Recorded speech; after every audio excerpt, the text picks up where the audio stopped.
I mean, there's no doubt that Mr. Modi is very popular, particularly in northern India and in the so-called Hindi belt.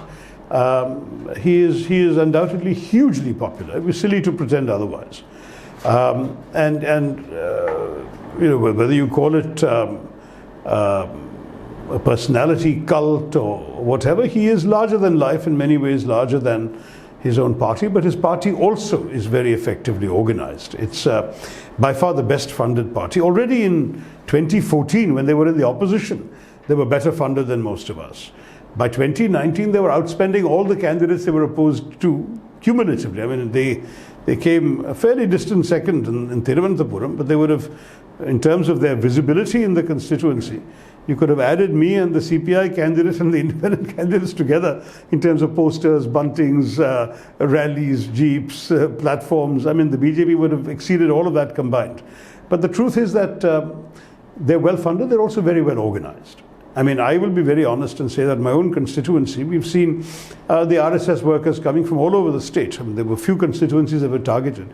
Look at Thiruvananthapuram in 2019. Prime Minister Modi came twice. Amit Shah came 3 times. Nirmala Sitharaman and Prakash Javadekar were here repeatedly. They had literally every RSS shakha in Kerala sending people to do door-to-door campaigning. I know Congress sympathizers who had 5 visits from BJP home squads coming and trying to persuade them to vote for the BJP candidate. This is seriously effective campaign organization. And you know, it's a miracle to be able to survive that kind of onslaught. And I'm grateful to the voters in Thiruvananthapuram for having had the faith to do that. But this is what we should be prepared for. It's a well-financed, well-organized, diligent, hard-working election machine with a leader who enjoys a personality cult. And whereas in the south we still have some immunity to some of their messaging, in the north they've turned out to be incredibly effective. I don't think that any of us expected them to do as well in UP, for example, as they did. We thought there'd be some anti-incumbency, and so, which is a typical factor in Indian elections. There wasn't. But Trinamool showed them they could be beaten. Yeah. So it depends on where. Bengal is not UP.